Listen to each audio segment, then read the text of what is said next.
पिलाने आज आम पंचम श्रेणी गणित धारा बहीर कोण और कोणर माप विषय पढ़ा। ये चित्र को देख, ये चित्र रे किछि पक्षींकर चित्र अच्छी से केतेकंकर थंट बंका एवं केतेकंकर थंट सीधा। जो मानकर थंट बंका अच्छी से मानक उपरे एक चिन्ह दियो। जो चढ़ी गुड़िकर थंट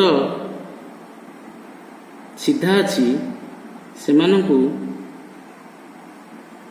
भूल चिन्ह दिया। यह हूँ गणित बही धार, यह को आम सरल रेखा कहवा। यही अंश को आम भी सरल रेखा कहवा। यहाँ हूँ एक काच, ये हूँ एक काच। ये काच को आम वक्र रेखा कहवा। जानिपार तुम्हें परिवेश रे केउ केउ रेखाखंड और वक्र रेखा देखुच सेगुड़िकर तालिका प्रस्तुत कर। स्केल व्यवहार कर रेखाखंडर दैर्घ्य किपरि निर्णय करा जाए आमे आगु पूर्व श्रेणी पढ़ीचे। ताहाकु मने पकाइबा आमे वर्तमान रेखाखंड दैर्घ्य मापिबा शिखिबा। ये है रेखाखंड, ये रेखाखंडर ये है क बिंदु, ये है ख बिंदु एवं ये रेखाखंड को आमे क ख रेखाखंड कहवा। क और ख मध्य थिबा दूरता हेउछि क ख रेखाखंडर दैर्घ्य। तेणु यह को आमे क ख बोली कहवा। ये गोटे च छ, ये ट ठ। आकु आमे किपरि स्केल रे मापिबा आज शिखिबा।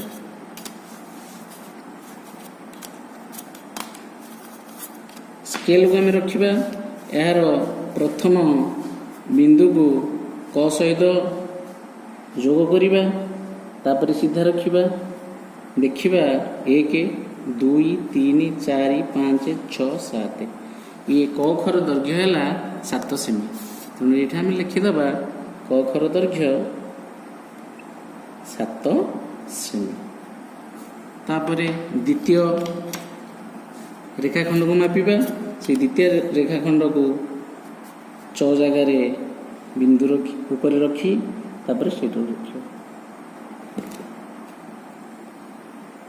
तेणु ये च आ छ दैर्घ्य है मैं देखा 1 2 3 4 5 6 7 7। तापर जो रहा छोट छोट गार तापर दशमिक रूपे प्रकाश करवा हेले 7 हेले 1 2 3 4 5 6 7। तेणु आर दैर्घ्य है 7.7 सेमी। यहाँ आम लिखा 7.7 सेमी। तापर ट ठ दैर्घ्य मापिबा। ट जगार 0 जगह रखिबा, तापर रखिबा। ये है 10 सेमी पर्यंत आसला। तापर गोटे गार अधिक अच्छी। तेणु आपको लिखिए आम 10.1 सेमी। पिलाने मु किछि जिनिसर दैर्घ्य मापिया टेबुल टी देइछि। दियासिलर दैर्घ्य, दियासिलर प्रस्थ, जंत्राक्षर दैर्घ्य, जंत्राक्षर प्रस्थ एगुड़ी को आम दैर्घ्य मापी सारणी रे पूरण करिबा। प्रथम दियासिल नबा, दियासिलर दैर्घ्य मापिबा। तेणु दियासिलर एटा को दैर्घ्य कहती, आकु प्रस्थ कहती। तेणु दैर्घ्य है दियासिल दैर्घ्य रखिबा। देखिले 4.4 जाए आसला। तापर 1 2 3 4 5 6 7। तेणु दियासिल दैर्घ्य है 4.7 सेमी। एठार आम दियासिल दैर्घ्य 4.7 सेमी लिखा। 4.7 सेमी। तापर दियासिलर प्रस्थ, प्रस्थ को लिखा। यहाँ है दियासिलर प्रस्थ, ताको रखिले ये है 3.1 2 3 अच्छी 1 2 3। तेणु ये है दियासिलर प्रस्थ है 3.3 ସେମି। तापर देखिए जंत्र अक्षर दैर्घ्य। जंत्र अक्षर दैर्घ्य है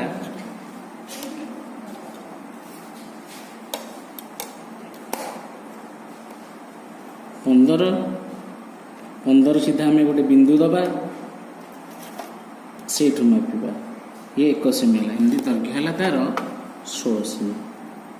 16 सेमी से हीपरी भाव में तुम जंत्राक्षर प्रस्थ गणित धारार दैर्घ्य आ गणित धारा बहिर प्रस्थ को शून्य स्थान में पूरण कर।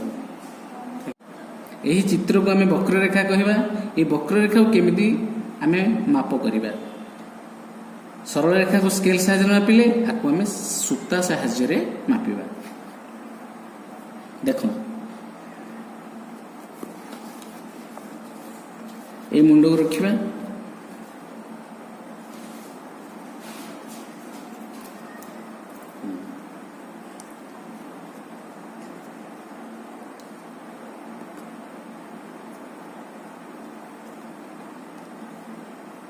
ये आसला देखिए तापर स्केल साहाय्य ताकू नवा शून्य जगह सूतार बिंदु रखिबा।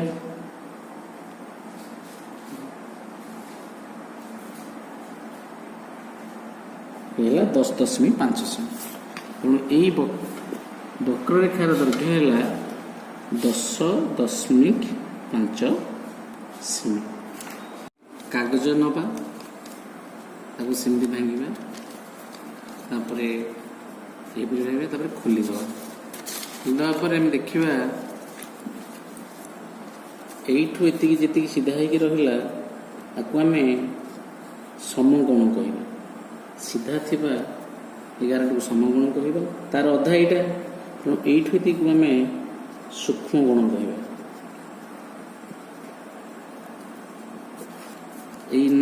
समकोण ठू अधिका थिबा कोणटी को आम स्थूल कोण कह। चित्र को आम लक्ष्य रखा क आउ ख। कटा को कहवा प्रांत बिंदु ख को कहवा आम प्रांत बिंदु।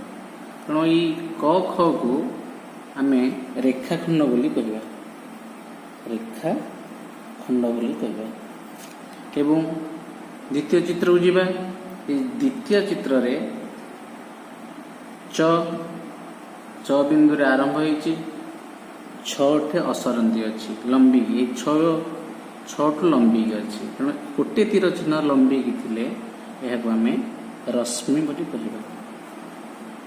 6टा हूँ ससीम 6टा हूँ असीम मान असरंती आर सीमा ना माने लंबी लंबी लंबी लंबी अनिर्दिष्ट पर्यंत जीव तीर चिन्हटा ताकू कह आम रश्मि। तृतीय चित्र को जीवा। तृतीय चित्र रे ये है ट ये है ठ। ये ट ठ को आम कहवा सरल रेखा। सरल रेखा तेणु ये रश्मि जो रहा यहाँ है रश्मि ये है रेखाखंड ये है सरल रेखा। तापर आम जीवा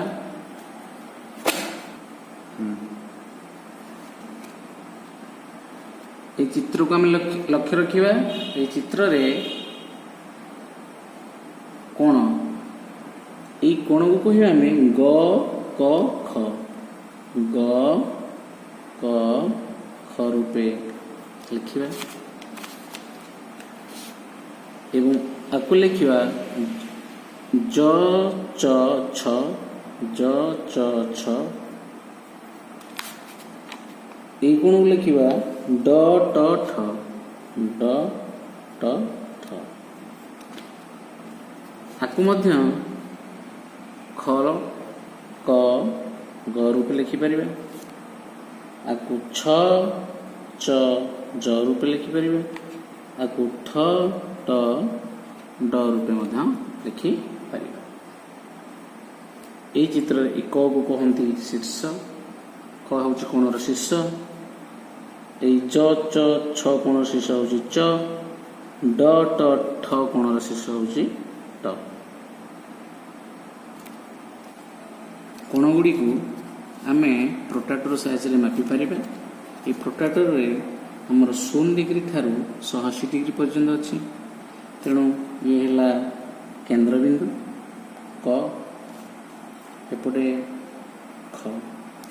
तेणु जो केंद्र बिंदु ठारे ये मझिगार सीधा रखा जीवो। सीधा रखिकी ताकू सीधा करिवो। सीधा कर सारला पोरे तापरे तळ आडू देखिबो।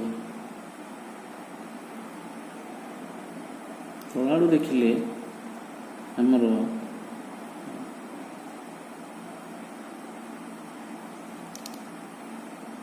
10 20 30 40 50 60। तेणु ये कोणर परिमाण है 60 डिग्री। क ख ये क। यहीपरि भाव में कोण गुड़ी को आम प्रोट्राक्टर साहाय्य मापिबा। जो कोणर परिमाण 90 डिग्री हम ताकू आम समकोण कहवा। जो कोणर परिमाण 90 डिग्री रू कम 90 डिग्री रू कम ताकू आम सूक्ष्म कोण कहवा।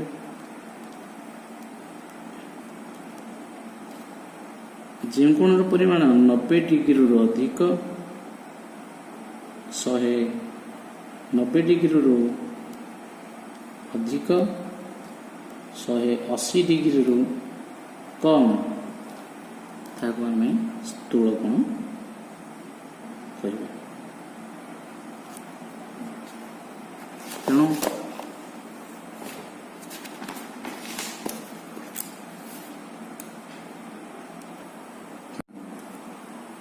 प्लान तले दी जाता प्रत्येक कोणर तुम मन पसंदर चित्रटे आम अंकन कर कौ चित्र देखिए कहब। सीधा ही अच्छी ये 90 डिग्री। ये कम ओसार अच्छी आगु आम सूक्ष्म कोण कहवा। आगु आम समकोण कहवा। एवं एटा बहुत ओसार ही अच्छी आगु आम स्थूल कोण कहवा। ठीक सेमिति ये त्रिभुज आर 3टी बाहु बाय 3टा काठी 1 2 3 एवं कोण संख्या 1 2 3।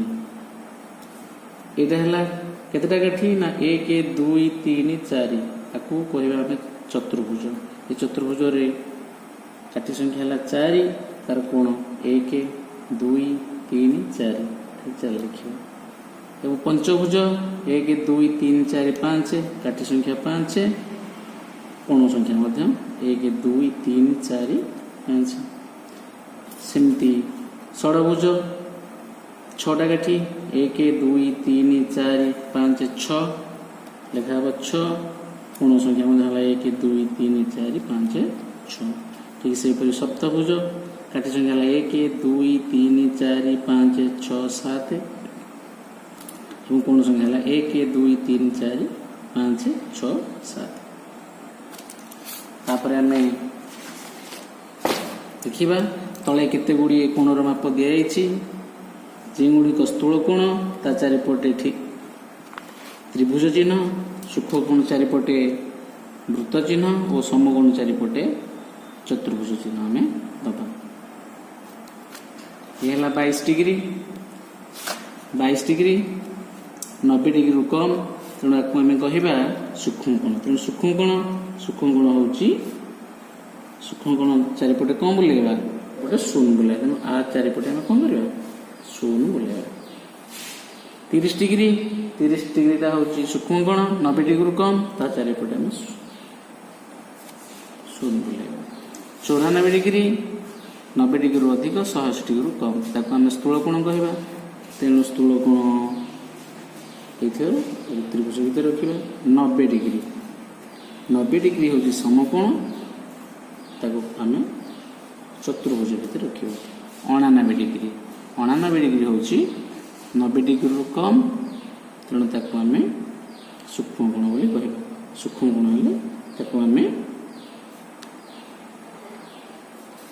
गोल मध्य रखा। यहीपरि भाव में आम अन्य कोण गुड़ी को सूक्ष्म कोण समकोण एवं स्थूल कोण बाछि त्रिभुज चतुर्भुज एवं वृत्त मध्य रखिब। घरे स्केल और प्रोट्रैक्टर व्यवहार करी 30 डिग्री 45 डिग्री 90 डिग्री परिमाण कोण अंकन करिब एवं से गुड़िकर नामकरण करिब।